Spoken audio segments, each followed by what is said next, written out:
Bonjour, j'espère que tout va bien chez toi, sinon je suis de tout cœur avec toi. J'aimerais vous raconter une histoire aujourd'hui qui vient de l'Évangile selon Saint Jean, chapitre 5, de versets 1 à 16. Cette histoire a été l'une des histoires qui était difficile pour moi au départ, parce que Jésus vient vers le temple de Jérusalem, et il y a un homme qui est couché par terre parce qu'il est paralysé, il est malade. Et Jésus vient lui poser une question. Il lui dit, est-ce que tu veux guérir? Pour moi, cette question était indécente. Ce n'est pas possible de voir quelqu'un qui est malade et lui poser la question s'il veut guérir. Bien sûr qu'il veut guérir. Et ce monsieur dit à Jésus, bien sûr, je veux guérir. Mais en réfléchissant, en analysant ce texte, je vois que la question de Jésus n'est pas bête. Pour guérir, il faut le vouloir, il faut le désirer, il faut vraiment être prêt à guérir. Peu importe ce que nous traversons dans la vie, si nous ne voulons pas avancer, nous n'allons pas avancer.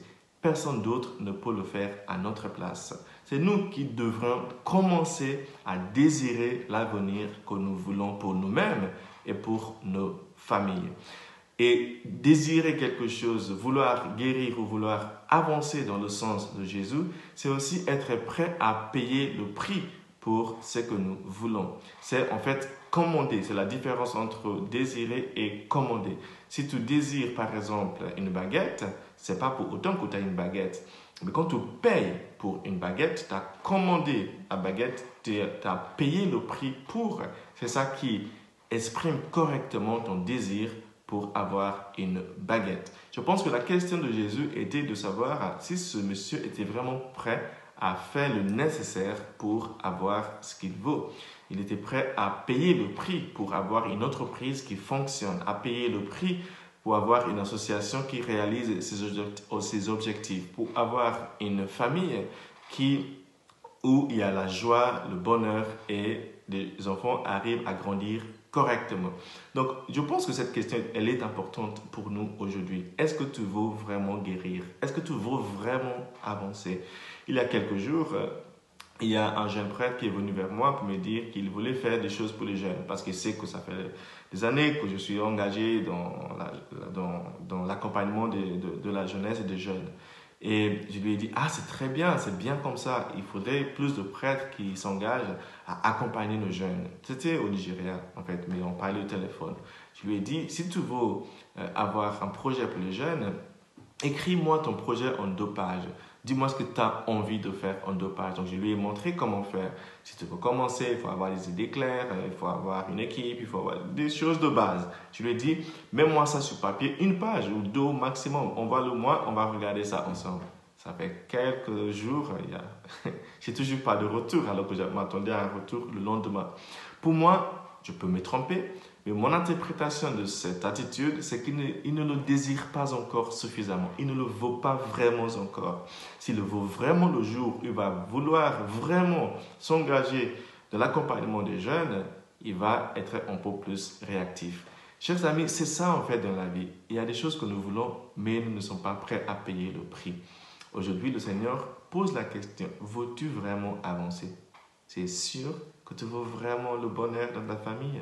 Tu es sûr que tu veux vraiment construire, bâtir cette entreprise-là? Parce que tu es sûr que tu le veux vraiment, il y a des choses à faire. 2 choses pour terminer. Jésus lui dit, enlève ton placard. C'est-à-dire la chose sur laquelle il était couché. Nous nous appuyons tous et toutes sur les personnes, sur les situations, sur des choses. S'il y a quelque chose sur laquelle tu es couché, qui te rend confortable, trop confortable pour aller poursuivre tes rêves, Jésus te dit aujourd'hui, il est temps de l'enlever. Un aigle, pour aider son enfant à quitter le nid, rend le nid inconfortable. Il enlève tout ce qu'il y a dans le nid qui rend le lieu confortable pour son enfant. Quand le lieu devient tellement peu confortable pour l'aiglon, le petit, il va devoir sortir pour aller déployer ses ailes. Tant que nous rendons la vie trop confortable pour nos enfants, ils vont rester chez nous. Ils ne vont pas vouloir partir et réaliser leurs rêves. Je dis, le Seigneur nous rappelle d'enlever l'herbe, tout ce que nous avons mis dans le nid qui font que les enfants veulent rester à la maison. Rend le nid inconfortable. Et pour terminer, le monsieur y a cru. Il a enlevé son plan-car, il a commencé à marcher. Si tu veux construire quelque chose et tu n'y crois pas, ça ne va jamais marcher. Si tu as un projet et toi-même tu n'y crois pas, personne n'y croira.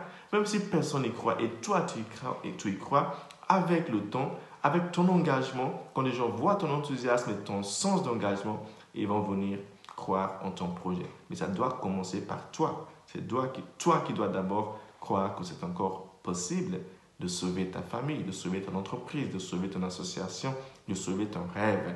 Tu dois y croire. Que Dieu te bénisse aujourd'hui, le Père, le Fils et le Saint-Esprit. Amen.